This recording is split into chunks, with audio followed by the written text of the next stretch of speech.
Step into the Fieldhouse, your front row seat to legendary victories and untold stories. Hey, I'm your host, Lance Leonard, breaking down sports from the inside out, along with co-host Jimmy Lackey. It's more than just a game. It's the Fieldhouse Podcast. Hey, welcome into the Fieldhouse Podcast. We're a production of the Kids Inc. Sports Network. I'm one of your hosts, Lance Leonard. We have the man himself, Mr. CEO of Kids Inc., Jimmy Lackey here. And then, of course, we are blessed today to have Josh Lynn. Everybody knows him. He is the West Texas A&M coach. I'll formally announce him but here in a second, Josh. But we have a tradition here. This is our 67th podcast. All right. Either you played with a guy who wore 67, or you may have worn it, I don't know, or a player that you really like, or a kid growing up. We always say a number of a player that inspired us who wore 67. Do you have one? Yeah, my college roommate. Wow. Nathan Maston. Kind of an Over to Eastern. Old Eastern New Mexico. Yeah. Emotional, kind of an emotional story. He was my roommate for 6 years, and then he got diagnosed with brain cancer. And so I'm not saying it to be sad or anything, but just it's kind of a special thing. So. Yeah, so what a small world. Yeah, my kids. I know. I don't understand it, but yeah, it's that has a kid. You're sick of 6'7". Oh, there's no doubt. My fourth grader, he brings it up all the time, and I just still don't understand. Yeah, it. you know when it hits 67 on the scoreboard. Oh yeah, they go crazy. Yeah, they do that. So, did you have a 67? Yeah, Jimmy? Kuchenberg, offensive guard, Dolphins back in the day. Yeah, stud. I agree. It was just the name, Josh, like when we were growing up, Bob Kuchenberg. You don't know any offensive lineman or defensive lineman, but because of that name, he was a very famous guy. Yeah, he was a stud. Yeah, he was a stud. Miami Dolphins, Super Bowl champ, all those guys back there with Mercury Morris and the boys. Right. So, yeah. So, all right, and another thing, Josh, what's the best thing that happened to you today? What's the best thing that happened to Josh Lynn today? Man, that's a great question. We had a commitment this morning, for West. We had a high school offensive center commit to West Texas A&M play football next year, so that's a pretty good start to the day. I love that. Yeah. Jimmy, what's the best? I'm looking for mine. Hang on. All right. I'm going to show you my best thing today. Timeout. Dadgummit. I had it all pulled up. Speaking of that. Right there. Whoops. That little girl right there is 1 year. She's 1 year old today. That's my little 1 year old granddaughter. Yeah. Oh, I love it. That's Junebug. Yep. She's a year old today. So you celebrate. Happy birthday, June. We celebrating later on? Yes, we are. There we go. Yep. Yeah. She's awesome. Did you come up with a tradition to start with the? Oh, I'm not in charge of that. Oh, okay. I'm not in charge of that. The hats and all that? So you asked the question. I know what you're talking about now. So when all of my grandkids have been born, they all got caps with some moniker on them. I've made brands or whatever you want to call them for them. So she got hers when she was born. The boys on their first birthday all got Yetis with their brands on them. Yeah. I'm not going to do a Yeti for June, and so we're still in the negotiation stage of what we're going to do, but it's going to be something big for her because she's the only granddaughter. She's special. Her and her G-Dad are pretty tight. That's pretty cool. I love that. So, well, hey, Josh took over the WT program December of 2022. Obviously played at Eastern, all conference at Eastern, coached at Nebraska Kearney, and put the juice back in the Buffs program this year. 8-4 overall, 7-2 in the Lone Star. Got a chance to play in a bowl game as well. So let's just start off. What a season, you go game to game almost. The Kingsville game, 54-48. Angelo State game, insane, 45-44. Even the bowl game, 28-27 over Arkansas State. But when you look back, and I know you guys got to go forward quick because of the portal, and we'll talk about that a little bit, but when you assess that season, what do you think that meant to your program? Well, I think it's, you got to look back at the, maybe even the first season. I mean, we're sitting there 3-7 and then 5-6. And then, I think this year our kids finally started, we finally made a turn in regards to winning maybe some closer games. And I think our overall, the kids that we've recruited in the first 2 years stepped up. And then we added some pieces late in the summertime that really helped us. Switched to offenses. That was a big piece of it. But I think when you look at program building, and I've been fortunate enough to do it this will be my third time to do it, is maybe even fourth time. But nothing happens overnight. But I think in the progression of West Texas A&M football, I think we've done it the right way. We've brought in players and brought in pieces to help those players that we have recruited. And when you look at this season, it's definitely a stepping stone. It's a good season, but the ultimate goal is to go win a Lone Star Conference championship and move on to the playoffs and really get West Texas A&M to where it needs to be and on that level. And so great season, love it, 8-4. But it was a good building season, and we just got to continue going here. Got it. Yeah. Yeah, and we could get off the deep end with a lot of things here, and we're going to kind of try to stay on the Division II level here. Sure. My opinion, it's kind of in no man's land these days. Yeah. You're fighting an uphill battle every day. We just sit here talking about the portal, and my first question is, how hard is it to keep a key kid? Well, it is. It's hard. I mean, first of all, you look at, is a kid having a good experience at West Texas A&M? Yeah. Okay. Does he enjoy the players and coaches he's around? Does he enjoy the area?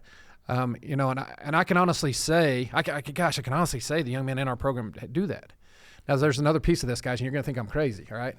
It's called finances, okay? And so, we have 36 full scholarships. Yep. Yeah. And, you go in and you pump just a straight one out of those 36 scholarships, you're probably not going to be any good on the Division II level. And so where I'm getting with this is where it's really, where it's really taken a turn in the Division II level is those young men that you develop for 1 and 2, 3 years, you get them right where you want them, and then they have the opportunity to move up and go hit the financial piece, And we've had some guys hit the portal and some really good players hit the portal, but you can't knock them for going to make the kind of money that they're making. You know what I'm saying? Yeah. So to answer yours, it's definitely tricky, right? Yeah. I'll say this, in college football right now, there's a lot of waiting around. I mean, you look at back 2 years ago, about how many high school kids have been offered at this point in time in January. I mean, I bet it was, 4 times as many, wow, from Division I to Division III. There's a lot of waiting around to see who goes where in the portal, and then it just all kind of trickles down from Division I to Division II and Division III, junior college. But it all starts with the big boys, right? Because that's where that's where the best players go. But that process is probably going to last you till what, midsummer? Oh, for sure. Let's just put it this way: our quarterback, R.J. Martinez, led the nation this year in passing. We picked him up July 30th. This past year. You know what I'm saying? Yeah. So I mean, it's never over till it's over. No, it's never. So to answer your question, Jimmy, we might be recruiting right into fall camp. That's an aspect, Josh, I don't think a lot of people look at is the senior in high schools. But you were right. Most of them were offered by now. Back 10 years ago, definitely. Well, they were committed, right? I mean, they were committed. They were committed in in December. You know what I'm saying, or if not November. So it's really, really tough on those young men as well, isn't it? All right, it is, and I think the landscape of division, the landscape of college football, NCAA football. I really do think it's the Division I's, and maybe not. I'm talking about the Power Four. The Group of 5. I think it's those guys. And then you even look at the FCS levels. I mean, you're probably, if you got a great player, you're probably not holding on to him. You know what I'm saying? So here's my comparison. You guys might think I'm crazy too. I like Major League Baseball, right? It's a lot like Major League Baseball and NCAA football right now. I mean, after you get done with the season, you go in there, you reevaluate. All right, you have your winter meetings. Free agency, right? And then you have your farm club, which kids in your program probably don't have film yet. And then what you do is you piece it together for August. Yeah. Wow. And it's kind of sad a little bit, right? Because I mean, the ultimate goal, right, is to go get a college education, and all these kids aren't going to the NFL. It used to be. Well, it used to be, right? But I mean, now you're sitting here just jockeying and trying to put a football team together where I think we lose sight sometimes of the overall goal of getting these kids an education, and I think maybe the parents and the players too have lost that vision a little bit. Yeah, and Jimmy, and Josh, a lot of people talk portal. We hear the word 100 times a day.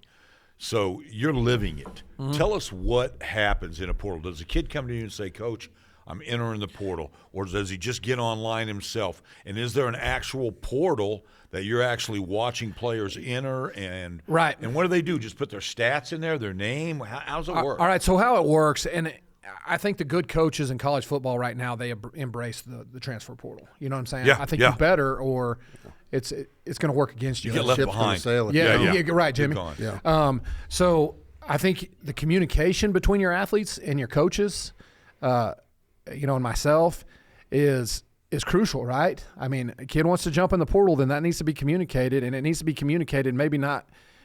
And you need to have great communication and communicate through your system, and then obviously a kid wants to jump in the portal, then you give him the resources to do that. And what you do is you go and you tell our compliance office there at West Texas A&M or any compliance office, and then what they do is they put your name into a national database. Okay, that is the transfer portal.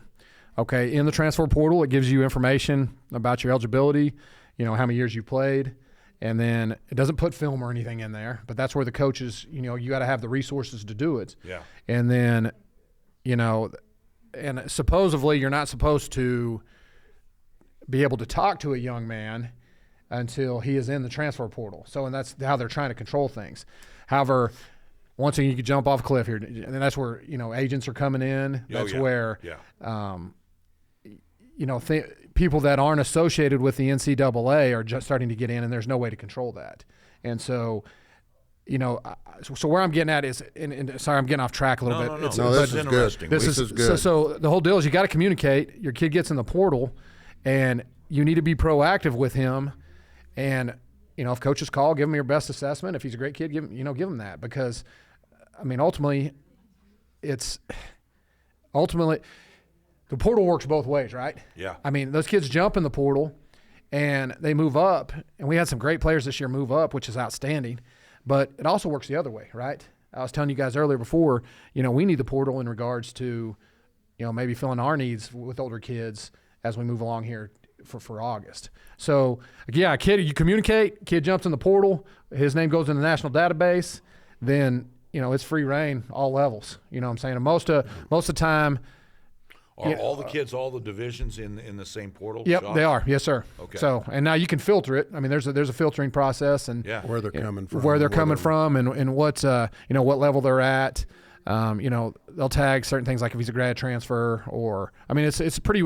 It's a good little data. It's a good big database that you need resources to help you Massive. with. But go ahead, Jimmy. No, I was just going to ask. So, are there any COVID eligibilities left, or are we past Man, that yet? there's probably some, but I think we're pretty well past that now. Getting past It's very minimal at best. But that eligibility is a big issue right now on the national scene, Josh, isn't it? Like I think FBS coaches just voted this 9-game. Sorry, man. Yeah. It's funny. It's hilarious. Isn't it 9 games? Yeah, so 9 games. So I'm not really sure. I'm not on that level. I know at the convention here, the FC, the coaches talked about it. And I heard it was a 4-hour meeting. Yeah. I wasn't in the Division I meeting. Yeah. But yeah, they went from 4 to 9 now. Might as well just go to 5. Yeah. Now I will say this: we got a vote here in 2 days. That's what I was going to ask you. Yeah. It's Division 2. It's in 2 days. This is a big vote for us. Yeah. All right. Kind of explain it, Tom. All right. So everybody knows. All right. So what we're talking about right now is we're talking about at all levels. A young man had 4 playing seasons, okay, and he had 10 semesters to do it in, okay. Now, what triggered a full-time season was 4 games.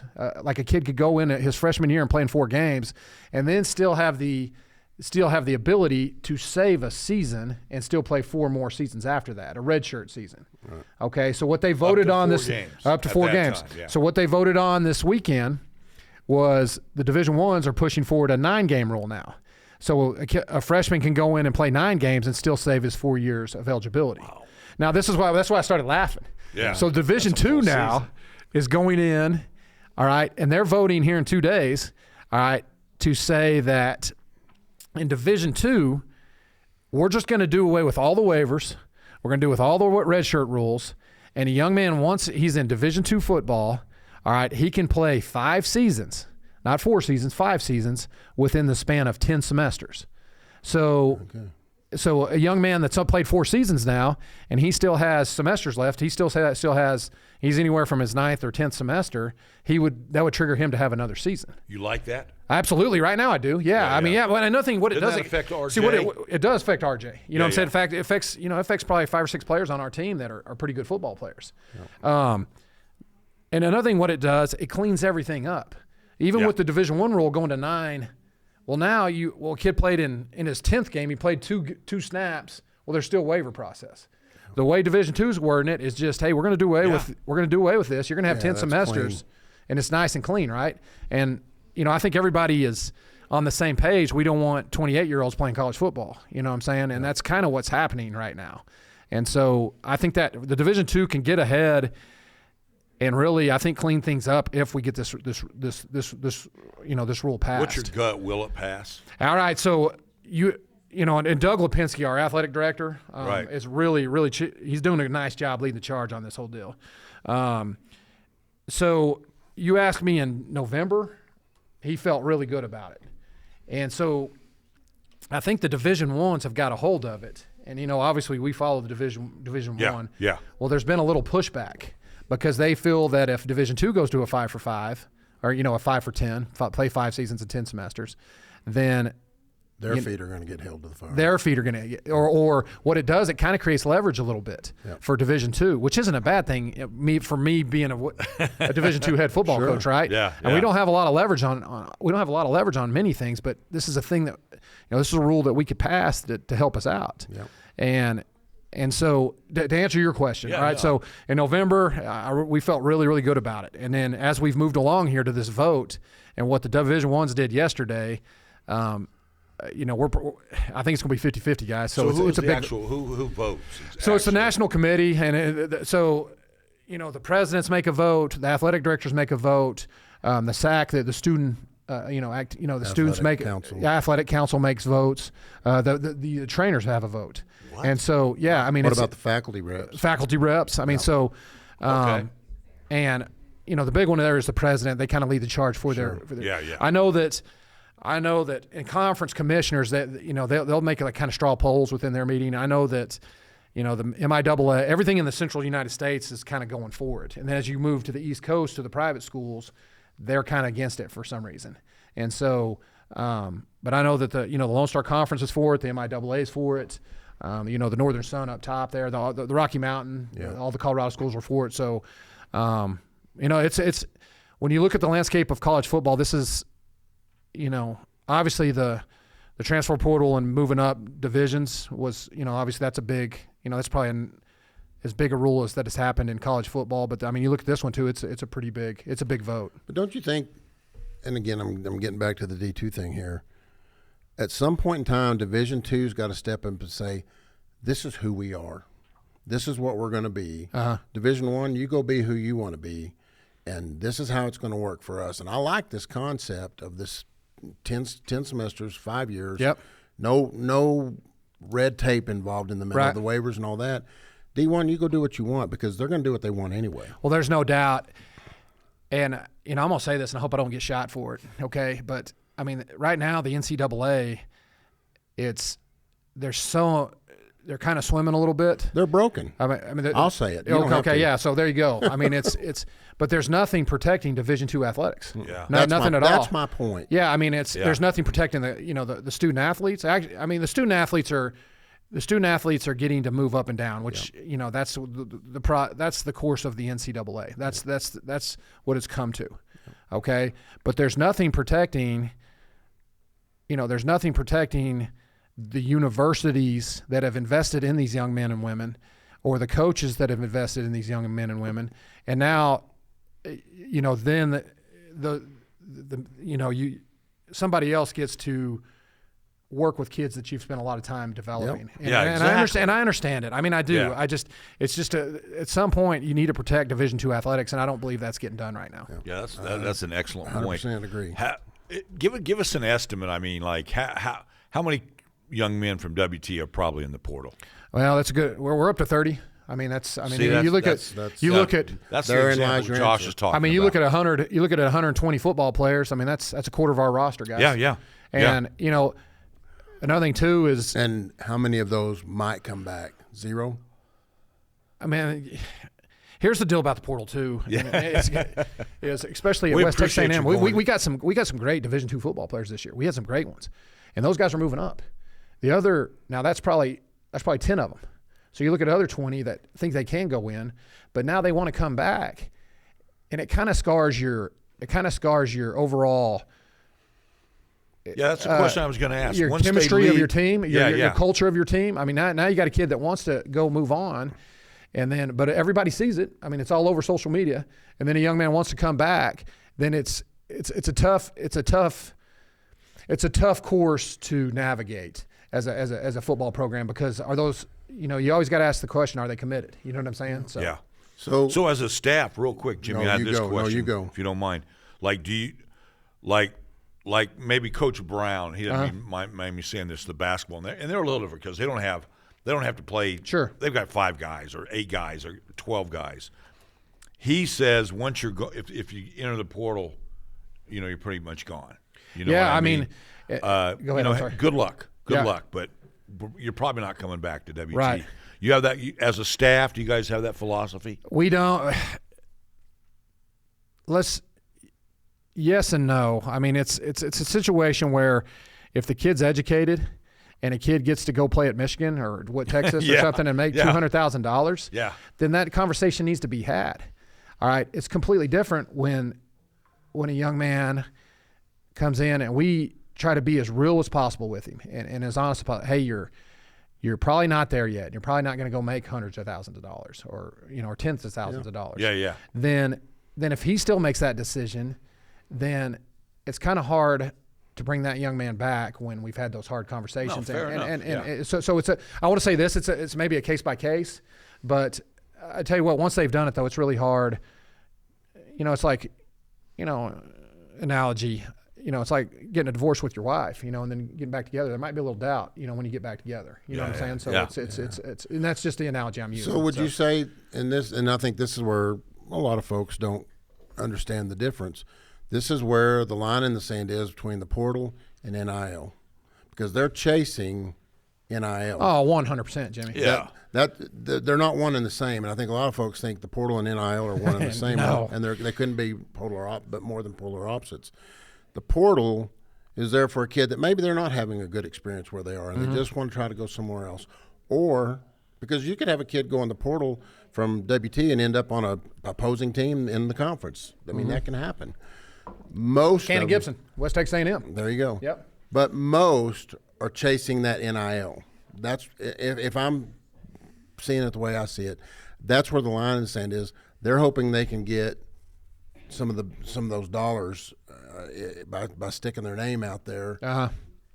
And I would suspect, because how many did you say are in the portal? 3,500 across the nation. Well, I mean, just this portal. Now there's 10,000 total, but that's since Total. the portal started. Yeah. Just in this window alone, there's over 3,500. So it's no college football no players. different than high school to college. That funnel is going to get really small, Right. as to who's going to make through the bottom side of that funnel. Sure.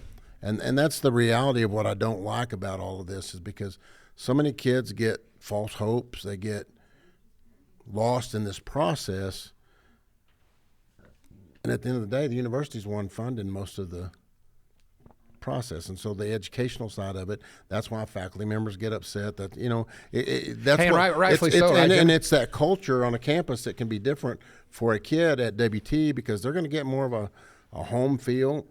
They're going to get to know people that come to ball games. They're going to get, somebody's going to call them by name around campus. And it's all the things that are different about what we are here, because otherwise, I don't know that anybody would ever heard me say this before. Then let's go do what Tarleton and the rest of them did, and let's go that direction. Right. Because it's hard being out here left on the boat by ourselves in this Division II world. You would have never heard me say that 2, 3, 4 years ago until this NIL and portal stuff started. Sure. And now, it makes you wonder, how much longer are we going to be left behind in the Division II world before something like what you're talking about sets the standards. Right. And those 40 schools at the top, go do what you're going to do, because we're not in you. And then there's all those in-betweens and maybe we all come back and meet in the middle somewhere. But I don't know. I'm going to stop there because I probably get off on a soapbox. I don't need. Well, another thing too is you start doing that. That's when the NCAA loses control. Well, You know what I'm saying? That's when they lose the money, 100%. and so they don't want that. That's right. It's They're trying to keep they're trying to keep order as it is right now. yeah, and it's Josh, you ever see guidelines like we have it boxed in, because it's kind of the Wild West, it seems to change constantly. Do you think it'll ever be reeled in, like by that I mean like will we eventually have 40 teams playing a pro-like schedule, then the rest of them kind of back to the way college football used to be? Guys, I don't see that. I don't see, it's got to happen. I mean, or else we're going down a path. I mean, even the big boys, even Cody Campbell, I mean, he talks about all the time, it's not sustainable. You know what I'm saying? Yeah, and so, yeah. so to answer a quick question, I mean, yes. Yeah. I mean, I'll say this too. I think we're the only nation in the United States that can, we're the only nation in the world that ties academics with athletics. You know what I'm saying? I mean, everything else is, you look at the European model, it's all contracts. Yeah. And obviously we don't want to go to that, but you look at how much money's being thrown around. How do you not go to that? You know what I'm saying? But how many college credits are required to go into the portal? None. That's my point. Amen, brother. That's a great point. That's great. You just answered my $1 million question. Right. There needs to be good. That's a you great don't point, have Jimmy. transfer credits to go with you, you're not eligible for That's the portal. a great point, man. Unbelievable point. I didn't know that. I mean, I didn't know that at all. So with all that said, we're sitting here talking, and Josh, you got to deal with all that. Yet you got into the business because you love coaching. Uh-huh. Like, game day, like preparation, Yeah. like making a young kid into a man, Do you still get that opportunity 100%, and that man. thrill? You got a guy in the weight room or you got a guy on the football field, you still get out to go there to go work with him, right? And, Yeah. and love on him. And But do you still love that part absolutely. of it, though? I mean, that's the best part of my job. I mean, I do all this other stuff so I can do that, I go, it's, but I will say this, I think that's the other side of it, not being able to do that or do it as much as you like. I think that's running some really good coaches out of college football. The Kansas State guy, but yeah, I agree. I mean, at the end of the day, we still have players, and we have an obligation to go get them young men better, and we still have an obligation to go get those guys an education. And so we're going to do, we're going to go get the best players we can, and we're going to coach them and educate them, and we're going to coach them as long as we possibly can. And I'm not sure anybody's foresaw the change that we would see like this dramatic. No, and it's moved so fast too, right? Yeah, it jumped in. Talk to me about, because I think I would, and I'm assuming here because I don't do any of this, but you got to go to Western Oregon, and you got to go to Central Washington, and that's on your schedule, one or the other probably each year because they're in our conference, right? And sometimes you don't just get from here to there like that. It ends up being a roundabout. By the time you get there, it's almost time to play. Yep. What effect, and that can go both ways, them coming here, us going there, but it's got to have an effect on a football team, Josh. I mean. Hey, another thing too is we. Give an example of that because where I'm going with that. I know exactly where you're going with. All right, so let me just give you our travel itinerary, and then I am going to say what we're going to do next year, for what our administration's helping us do. Yeah. Okay, so this year we go to Western Oregon. Yep. I'm sorry, Central Washington. Yep. Guys, we don't charter.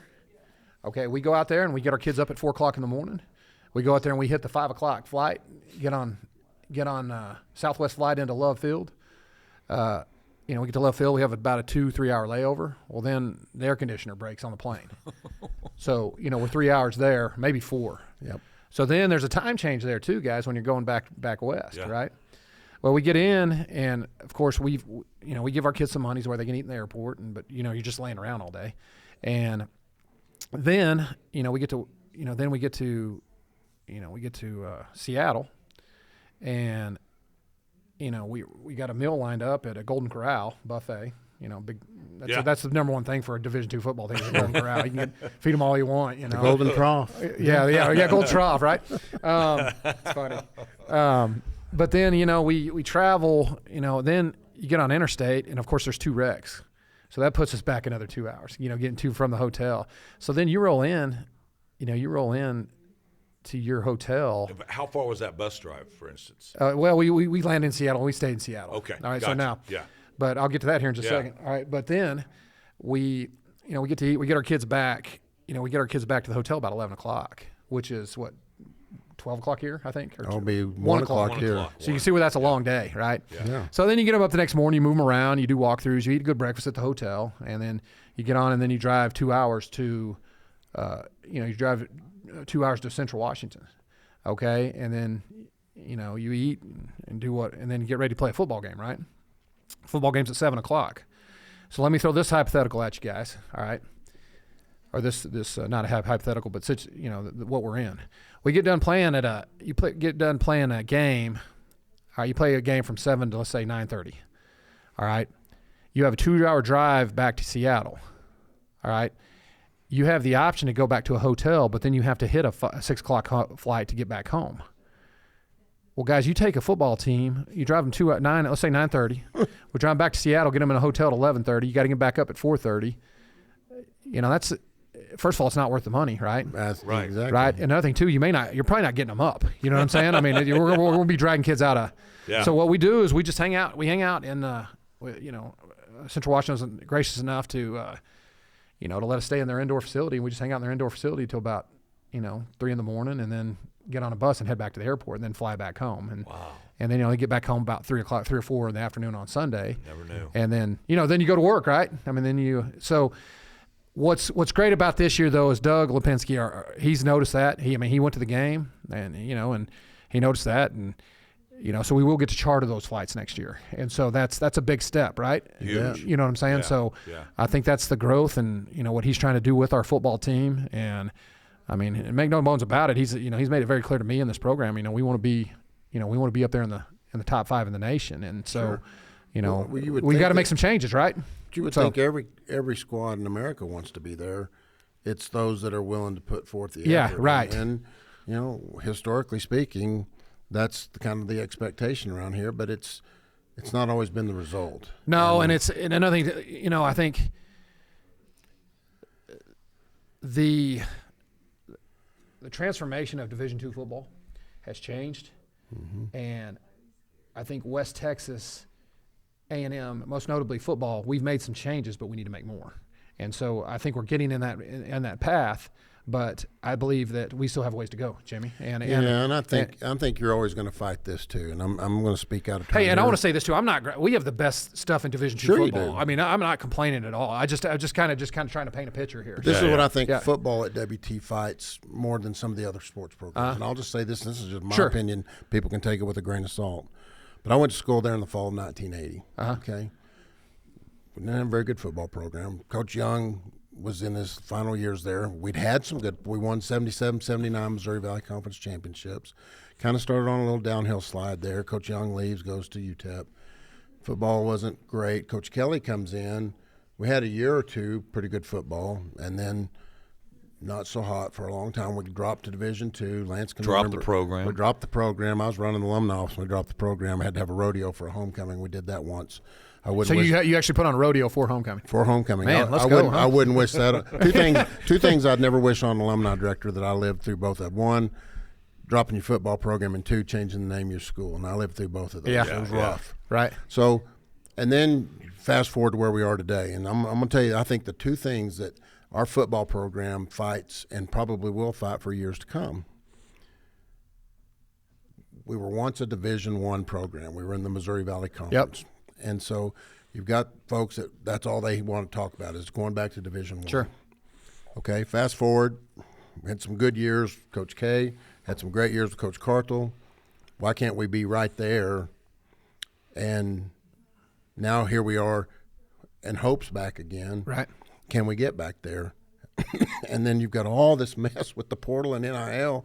It's like we can't win for losing. Sure. Because every time we turn around, there's just something that we've stumped our toe, or everything around us has stumped its toe. And now I think we're facing a situation where the things around us are stumping our toe, not us stumping our own toe. And Yeah, I agree it's with you, just Jimmy. hard. Yeah. It's hard to get through those weeds. And you're trying to figure out how to get kids to stay, bring kids in, and they're going out as fast as you can get them here. Sure. That's tough. It's That's tough. That's not always been the case. sure. That's post-COVID. No, for sure. And another thing too is that, like, even when I took over 3 seasons ago, it's to do it right and to start putting those things in place. It takes a little time. You know what I'm saying? And I think we're trending up right now, but the landscape of Division II football has also changed. You know what I'm saying? So we have to continue to do what you said. I mean, we got to find the ways to help us keep trending up. So well, I'll say this on your behalf. The day you were hired, we had a board meeting here. Coach Carthel was on our board. Sure. Walked up to me afterwards. He goes, they hired the right guy. So for those listening, that's really nice. Thank you. Those listening that we all want to go back to the Carthel era. Hey, I want to go back to Carthel era. The number one guy that was on his support team was Don Carthel. I appreciate that. There you go. No, yeah. Thank you, guys. And he said that as well. I love Don to me. Carthel. So. And you got to get fortunate and maybe get a few Division I players that decided to start out in Division II, like we saw the Fair State quarterback at Ole Miss, Sure. and how good he really is. R.J. Martinez this year. You know what I'm saying? RJ. Yeah. And we haven't even talked about injuries. Sure. Right. Yeah. There we go. Right. Oh yeah. Yeah. I mean, it is a different world of football, but once Saturday comes, I can see the spark in your eyes. That's what kids love to do: go out and hit each other and get physical and then try to win a ball game. Sure. There's still that part of football that will never change, and that's why it's America's sport. Amen, brother. So well, ball games were a lot of fun to watch this year. Yeah, they really were. Well, thank you. Wait, let's keep that going, right? Before you get out of here, though, I got to ask you. A guy named Art Briles is over in Port Dallas, man. What's your thought on that? I mean, how will he impact this conference, do you think? Well, I think bringing him in helps the conference. I mean, now, I believe that. I mean, he'll go over there and he makes the conference better. Yeah, fair enough. The one thing about it, I don't think anybody will disagree with me. Art Briles is a ball coach. You know what I'm saying? And you look at every level, high school to the Division I football. I mean, he's been successful, and it adds a really good football coach into the mix of Lone Star Conference, which is already a good football program. Am I happy with it? No, because the Greyhounds are probably going to be a pretty good football team. You know what I'm saying? But fair enough. I think it's a good hire from Eastern, a good hire for Eastern, and I think he's going to go down there and do a great job. And I'll say this: I hope he doesn't understand the importance of the wagon wheel. So, I had him on my radio show, and he does. By the way, no, I know he does. I just said, "What about the wagon?" He goes, "Oh, that's number one." Right. First of all, before I even talk about winning a Lone Star Conference title, bringing this program to a national, we have to win the wagon wheel. So, right. I'm just asking. So tell me how that affects recruiting, because you talking about Art Briles? Yeah. I mean, that's got to affect recruiting when you've got a name like that. Absolutely. I mean, and who don't want to go play for, a lot of young men will want to go play for Art Briles. Yeah. Connections, things like that. Well, another thing too is you look at the local area, that's, obviously Eastern's one of those guys we recruit against. Sure. And so, not to mention, his ties into Texas high school recruiting and, probably the transfer market. Yeah. So, I'll say this is probably we haven't seen it much yet, but it's going to be a lot more competitive, between us and Eastern when it comes to the recruiting piece. Yeah. Obviously they made an investment there, and they're probably not going to back off that. So no, I agree. They're going to give him the resources to be successful, or you would hope so. Lance and I've talked about this a lot. I don't like to set people up for failure, and I doubt that they're planning on doing that for him. No, I agree with you. My only just thinking out loud here, what's his end game? You know what I mean? Does he? And he kind of mentioned to me like, I want to get this thing established and then maybe hand it over to an assistant or whatever, 3 years or whatever. I think, he flat out told me, watches his son-in-law coach. He watches his son coach. I'm in the stands. I want to be on the sideline. Yeah. That's the bottom line what he said. He said, I did not like watching other people coach. Well, another thing, too, is my wife, she calls what you're talking about, she compares like the competitive to a really good football coach or a good coach in general or any competitive guy, in whatever you do. she calls it, the whole competition piece and the whole competition piece for football coaches. She calls it meth. You know what I'm saying? Yeah. When the highs are highs, Yeah. and the lows are lows, and there's people, and I think it makes sense to me because you're sitting there and you need it in your life. Does that make sense? Sure. Yeah. I mean, it's an addiction, and I think Art Briles has that. I mean, Yeah. he wants to have that. He needs that competitive drive in his life, being a football, being the great football coach that he is, and so I think that drives a lot of people, and I think that's maybe the driving force behind a guy like Art Briles is, he needs that in his life for the competitive. The competitive meth. It makes a lot of sense to me. Kind of the way she compares it. You know what I'm saying? Agree with you 100%. Sure, yeah. Josh, I had one last one. Jimmy might have one, but all right, man, you've coached a ton of games. Now you're watching kids in middle school and high school play ball. Uh-huh. Is it easier to watch or coach? Are you talking about my own kids? Yeah. Oh my gosh! I tell you what, I'm talking about your own kids. I sit there and I got a 7th grader and we play club volleyball, and I sit there. And that's the worst feeling in the world. Volleyball's the worst. It's so back and forth. And I sit there and my wife, I just drive my wife crazy. I'm sitting there, shaking and, and I just, obviously going out there with the product that you work hard for all year long. I mean, that's that. But I tell you what, watching 7th grade volleyball, it's right up there with it. You know what I'm saying? So it's both pretty. You obviously want to win, you know what I'm saying? And I know winning isn't everything, but it's pretty stinking important, you know what I'm saying? So it's both 7th grade volleyball and I got a freshman playing basketball. It's freshman boy, but both of them. It's still I can't sit still. So let's just put it that way. I like it. I like it a lot. You have anything, Jimmy? No, I saw Josh at church Sunday, and he said, "When are we doing the next podcast?" So I appreciate you coming. No, in. we do. That's saying. I will say this. I think the last time I got here was like when I first got hired. I think so. We need to have a little more. I need to get over here a little more. We love that, but I will say this: we can't thank you enough for kind of explaining the portal situation. Yeah, you bet. I think a lot of people need to hear it. I don't think we all understand the work you go through on a daily. It's you know what I mean? We really don't. It's very comparable to a free agency, guys. You know what I'm saying? I mean, and it's a free agency, and it's a free agency within college athletics. It's the new college football. It is, and yes. everybody's still learning, and everybody's still trying to figure it out. Right, and there's a lot of good to it. It goes both ways. There's a lot of bad to it, and there's also a lot of good to it. I mean, last year we signed 30 kids out of the portal. You know what I'm saying? Yeah. So, but it's definitely different. Even down the road in Lubbock, look how it changed that whole. Well, there you go. That's maybe the best example in the nation, right? I mean, it's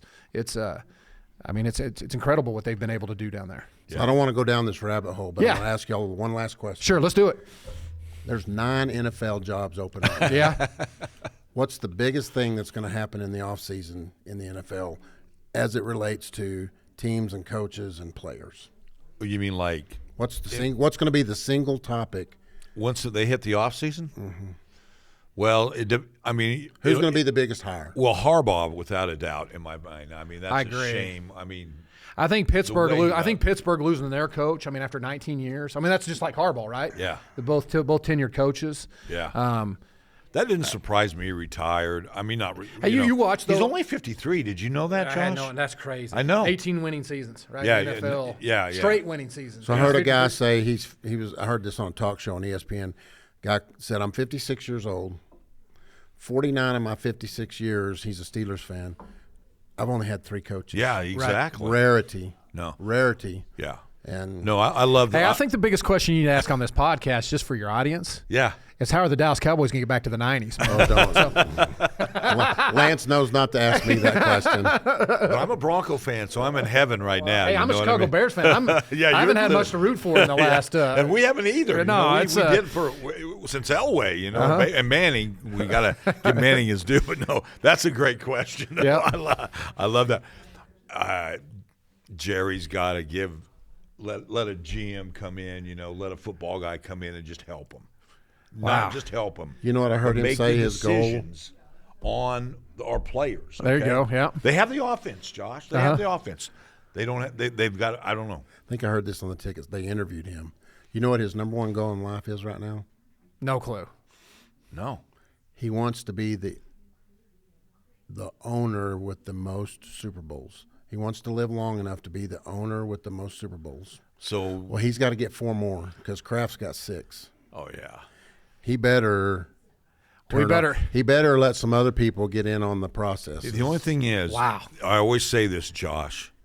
So he leaves his mansion in Highland Park, walks out his backyard, gets into the helicopter he owns on his heliport in his backyard, flies to the game where he owns the stadium, drops down, goes in, watches his team play, sees all that money coming in, $12, $18 beers, loses the game, gets back in his helicopter and drops back into his mansion and sleeps.